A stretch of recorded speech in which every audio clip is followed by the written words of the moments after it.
Oke teman-teman, ayo kita mulai.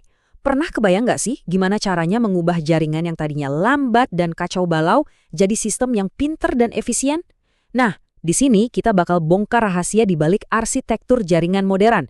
Kita akan ubah kekacauan jadi kendali. Kita mulai dari skenario yang mungkin familiar banget ya. Bayangin deh, di sebuah sekolah ada siswa lagi asyik streaming video. Di saat yang sama, staf administrasi lagi butuh banget akses data penting. Nah, di jaringan yang biasa-biasa aja, streaming video tadi bisa bikin kerjaan admin jadi lemot parah. Inilah jenis kekacauan yang mau kita bereskan. Terus, gimana dong cara kita bikin jaringan yang cukup pintar buat mencegah masalah tadi? Jawabannya itu bukan cuma soal nambahin kecepatan internet loh, tapi soal membangun fondasi yang cerdas dari nol. Yuk, kita bongkar dulu akar masalahnya.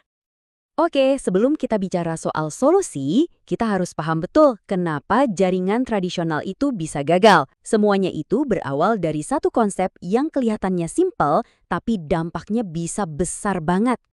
Masalah utamanya itu ada di apa yang kita sebut jaringan datar atau flat. Anggap aja ini kayak satu ruangan digital raksasa tempat semua perangkat ngumpul. Laptop siswa, server admin, semuanya jadi satu. Artinya, tiap kali satu perangkat ngomong, dia itu kayak teriak ke semua perangkat lain di ruangan itu. Kebayangkan seberapa berisiknya? Nah, semakin banyak perangkat yang gabung, kebisingan ini jadi makin parah. Sampai pada satu titik terjadilah yang namanya broadcast storm. Ini persis kayak kita coba ngobrol di tengah konser musik yang super rame. Lama-lama nggak ada yang bisa komunikasi dengan benar. Dan akhirnya, seluruh jaringan bisa macet total. Oke, cukup soal masalahnya. Sekarang, gimana cara kita menertibkan kekacauan ini? Kuncinya adalah dengan menciptakan batasan-batasan. Tapi bukan batasan fisik ya, ini batasan virtual. Nah, ini dia solusinya. Daripada kita punya satu ruangan besar yang super kacau, kita pecah-pecah aja jadi beberapa ruangan digital yang lebih kecil dan lebih rapi. Proses inilah yang kita sebut segmentasi. Ini adalah langkah pertama untuk mengambil alih kendali jaringan kita. Alat canggih yang kita pakai buat ini namanya VLAN. Anggap aja VLAN ini kayak kita memasang dinding-dinding digital di dalam switch. Jadi kita bisa bikin ruangan khusus untuk siswa, satu lagi untuk guru, dan satu lagi untuk administrasi. Lalu lintas data di satu ruangan, ya akan tetap di situ aja, terisolasi dan nggak akan mengganggu ruangan lain.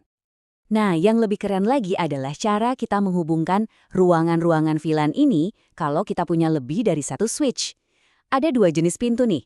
Ada access port, ini pintu biasa buat satu perangkat, kayak PC, buat masuk ke satu ruangan saja. Terus ada trunk port. Nah, ini kayak koridor super cepat yang bisa membawa lalu lintas dari semua ruangan antar switch. Oke, isolasi ini bagus banget buat keamanan dan performa. Tapi, ini juga menciptakan tantangan baru yang harus kita selesaikan. Gimana ceritanya kalau grup-grup yang terisolasi ini ternyata perlu saling berkomunikasi? Contohnya gini deh, seorang guru mungkin perlu mengakses server nilai siswa, dan server itu adanya di VLAN-nya administrasi. Kita kan nggak bisa biarin semua orang bebas keluar masuk, tapi kita juga nggak bisa kunci semuanya rapat-rapat. Kita butuh sebuah sistem komunikasi yang terkendali. Solusinya cerdas banget, namanya Router on a Stick atau ROS. Jadi, daripada pakai banyak kabel, kita cuma butuh satu koneksi fisik dari router ke switch. Nanti, si router ini akan menciptakan gerbang-gerbang virtual atau sub-interface untuk setiap VLAN. Anggap aja ini kayak pos pemeriksaan keamanan yang mengatur siapa saja yang boleh lewat di antara dinding-dinding VLAN kita. Konfigurasinya mungkin kedengeran ribet, tapi sebenarnya logis banget kok. Pertama, kita buat gerbang-gerbang virtualnya. Kedua, kita kasih tahu tiap gerbang itu harus jaga VLAN nomor berapa. Dan ketiga, kita kasih alamat IP untuk tiap gerbang, yang nantinya jadi gateway default atau pintu keluar untuk semua perangkat di VLAN itu. Cuma 3 langkah simpel buat mengendalikan semuanya. Oke, jaringan internal kita sekarang sudah rapi. Tinggal potongan puzzle terakhir. Gimana caranya menghubungkan seluruh jaringan sekolah kita ini ke dunia luar, yaitu internet, dengan aman dan efisien? Nah, di sini kita harus paham bedanya dua jenis alamat IP. Di dalam jaringan sekolah, kita pakai alamat IP private. Ini kayak nomor ekstensi telepon internal di kantor. Tapi kalau mau ke internet, kita butuh alamat IP publik yang unik di seluruh dunia. Ini kayak nomor telepon utama gedung. Masalahnya, kita mungkin punya ratusan perangkat di dalam, tapi cuma punya satu alamat IP publik. Jawabannya adalah teknologi brilian yang disebut NAT overload atau PAT. Gampangnya gini, anggap aja router Anda itu kayak resepsionis di lobi gedung. Semua surat keluar dari ratusan karyawan dikirim lewat satu alamat publik gedung. Nah, si resepsionis ini pinter. Dia catat dengan teliti siapa ngirim apa. Jadi pas surat balasan datang, dia tahu persis harus diantar ke karyawan yang mana. Dan di slide ini kelihatan jelas cara kerjanya. Router itu membuat sebuah tabel terjemahan, persis kayak buku catatannya si resepsionis tadi. Tiap koneksi dari dalam dipasangkan dengan nomor port yang unik. Dengan cara ini, satu alamat IP publik bisa menangani ribuan percakapan privat secara bersamaan dan dijamin setiap balasan akan kembali ke komputer yang benar. Yuk kita coba mundur sejenak dan lihat gambaran besarnya. Kerangka kerja yang barusan kita bangun ini bukan cuma kumpulan teknologi acak ya. Ini adalah sebuah sistem yang terintegrasi, kuat, dan tangguh. Jadi, kenapa semua ini penting? Pertama, jelas soal keamanan. Dengan memisahkan grup-grup, kita mencegah akses yang tidak diinginkan. Kedua, performa.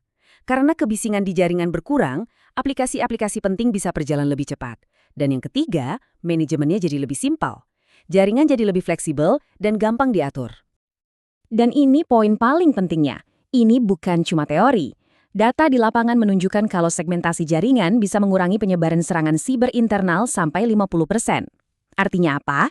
Kalau ada satu komputer siswa kena malware, dinding digital kita tadi bakal mencegah malware itu menyebar dan melumpuhkan server administrasi yang super penting. Kutipan ini benar-benar merangkum semuanya dengan sempurna. Gampangnya gini, VLAN itu tugasnya mengurus isolasi di tingkat lokal, ini yang disebut Layer 2. Sementara itu, ROAS dan NET mengelola komunikasi antar jaringan dan ke internet. Ini di Layer 3.